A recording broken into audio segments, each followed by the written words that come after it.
Alright, new day in the garage. I figured I'd spare you guys me switching the rods back out, but that other rod set was too long. I mean, I guess it would have worked, but I would have had to have a pretty hefty shim in it. So what I did, I bought some 3.25 rods, or excuse me, 5.325 rods instead of 5.4.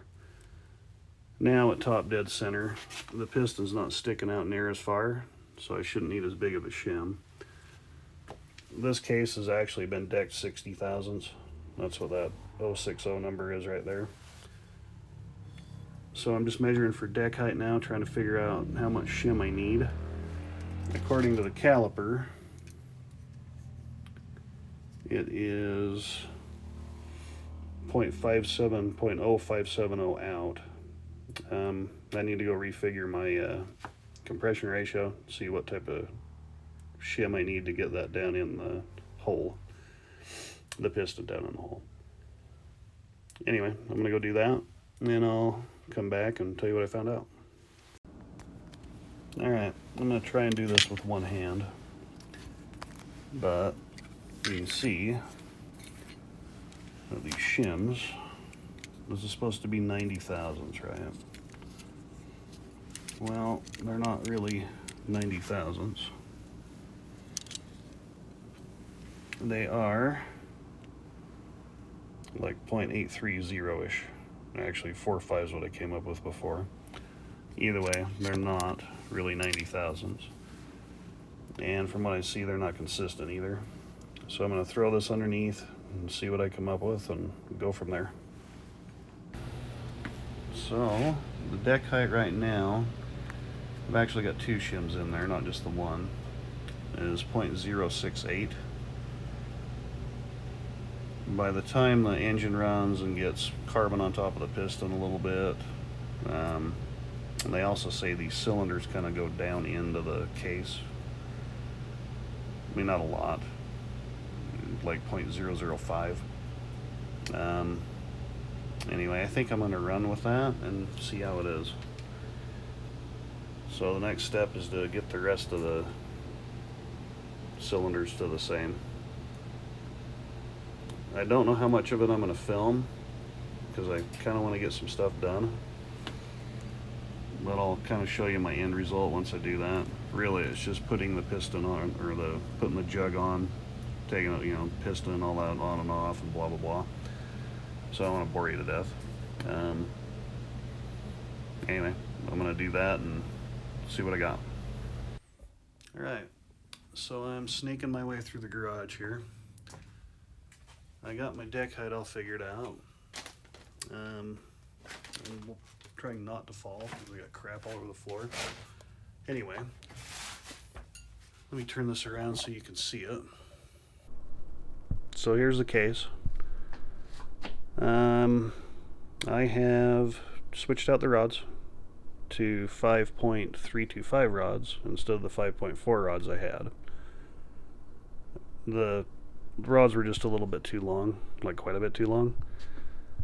I would have had to run about a 0.2 shim underneath the cylinder to get the deck height that I need, and that would have been way too much. There's a ridge right in here.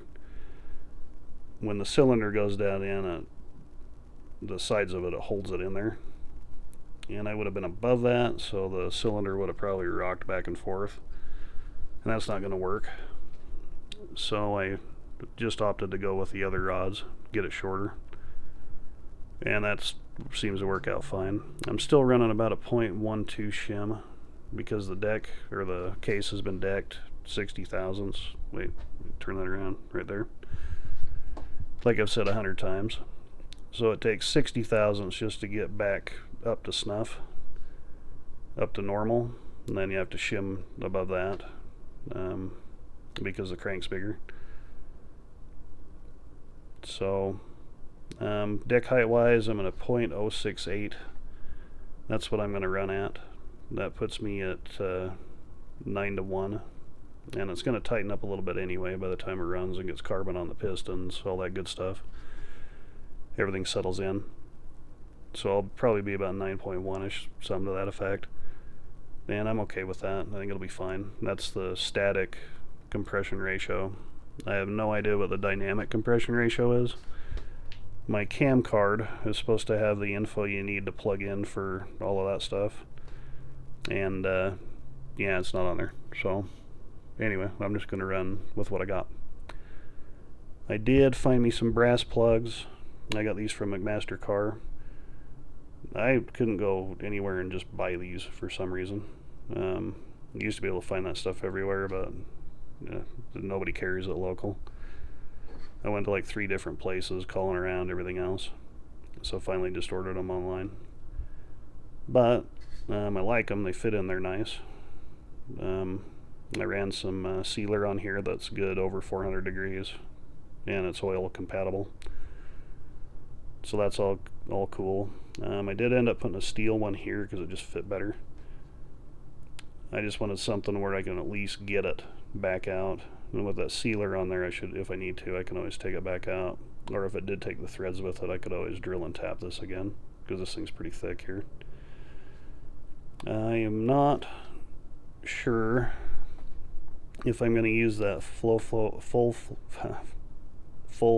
pump that I bought, or just get one of those in and out units.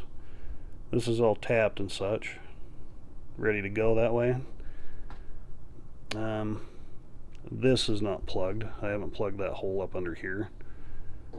The pump I bought from CB Performance says that you don't have to do that. I even emailed them just to see, and they said no, you don't have to. It doesn't require that it be plugged. It's probably a good idea to do so, but I don't know. I don't think I'm gonna mess with that part of it. Anyway, these are all plugged up. Distributor set where it's supposed to be. Let me slide around here and I'll show you the back. The back side, they're all plugged up also. This might be a little sketchy. It's a little bit lower than this little boss. See if you can see that. So you got a boss here with a plug in it, and this is a little bit lower than that. If that's too long, I'm going to just grind the top of it off a bit and then do something from there. And I got to find my cam plug, which is over here in those boxes over there somewhere. And that's where I'm at. The next few videos, I'm going to put this thing together the rest of the way. That's the plan anyway. I'm waiting for rockers, because I can't use my old rockers. I bought those the other day. They should be here hopefully in the next couple of days. I guess the stock ones, they fall apart or something if you're running a heavier cam. I'm not running ratio rockers anyway. I was just going to run stocks, because I'm keeping my heater boxes, because the thing needs to have heat. And with those heater boxes, it's just too restrictive. So anyway, they also say not to put these things in, like bottom them out in the case. So I got to figure that out and make sure I got the right length things. I've got the longer one here at number 3, where they go down in farther, down in there. And I hope that's right. I'm going to do some reading on that. Or if anybody wants to comment and tell me what I'm doing right or wrong or whatever else, that'd be great. All comments are welcome. But anyway, this thing should go together now. I have all my parts. We're good to go. Should be set. Thanks everybody for following along.